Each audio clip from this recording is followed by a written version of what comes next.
ಪುತ್ರ ಪ್ರಜ್ವಲ್ ಹಾದಿ ಹಿಡಿದ್ರ ಭವಾನಿ ರೇವಣ್ಣ. ಎಸ್ಐಟಿ ವಿಚಾರಣೆಗೆ ಸಿಗದೆ ಭವಾನಿ ಮೊಂಡುತನವನ್ನ ಪ್ರದರ್ಶನ ಮಾಡ್ತಾ ಇದ್ದಾರೆ. ಎಸ್ಐಟಿಗೆ ಸಿಗದೆ ಓಡಾಡ್ತಾ ಇದ್ದಾರೆ ಭವಾನಿ ರೇವಣ್ಣ ಅವರು. ಹಾಸನ ನಿವಾಸವನ್ನು ತೊರೆದಿದ್ದಾರೆ ಭವಾನಿ ರೇವಣ್ಣ. ಹೀಗಾಗಿ ಭವಾನಿ ವಿರುದ್ಧ ಲುಕ್ಔಟ್ ನೋಟಿಸ್ ಜಾರಿ ಮಾಡುವಂತ ಸಾಧ್ಯತೆ ಇದೆ. ಭವಾನಿ ರೇವಣ್ಣ ಅವರ ವಿರುದ್ಧ ಲುಕ್ಔಟ್ ನೋಟಿಸ್ ಸಾಧ್ಯತೆ ಇದೆ. ಲುಕ್ಔಟ್ ನೋಟಿಸ್ ನೀಡೋದಕ್ಕೆ ಎಸ್ಐಟಿ ಚಿಂತನೆಯನ್ನ ನಡೆಸಿದೆ ಅನ್ನೋದು ಗೊತ್ತಾಗ್ತಾ ಇದೆ. ಪುತ್ರ ಪ್ರಜ್ವಲ್ ಗಮನಿಸಿದ್ವಿ 34ನೇ ದಿನ ಭಾರತಕ್ಕೆ ಬಂದಿದ್ದು. ಅಲ್ಲಿವರೆಗೂ ಎಲ್ಲಿದ್ದಾರೆ, ಏನು ಮಾಡ್ತಾ ಇದ್ದಾರೆ, ಇದ್ಯಾವುದರ ಸುಳಿವು ಇರಲಿಲ್ಲ.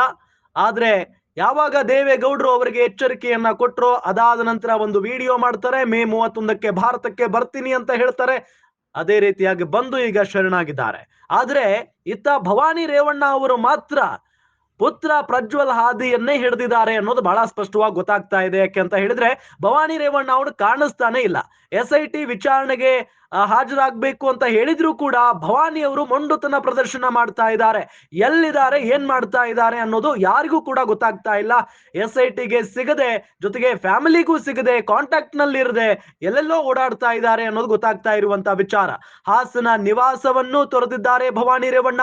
ಹಾಗಾದ್ರೆ ಎಲ್ಲಿ ಹೋಗಿದ್ದಾರೆ ಭವಾನಿ ಅನ್ನೋದು ಈಗಿರುವಂತ ಪ್ರಶ್ನೆ. ಜೊತೆಗೆ ಭವಾನಿ ವಿರುದ್ಧ ಲುಕ್ಔಟ್ ನೋಟಿಸ್ ಜಾರಿ ಮಾಡುವಂತ ಎಲ್ಲಾ ಸಾಧ್ಯತೆಯೂ ಕೂಡ ಕಂಡು ಬರ್ತಾ ಇದೆ. ಅದಕ್ಕೆ ಈಗ ಎಸ್ಐಟಿ ಒಂದು ಮೀಟಿಂಗ್ ಮಾಡಿ ಲುಕ್ಔಟ್ ನೋಟಿಸ್ ನೀಡುವಂತ ಎಲ್ಲಾ ಸಾಧ್ಯತೆಯೂ ಕೂಡ ಇದೆ.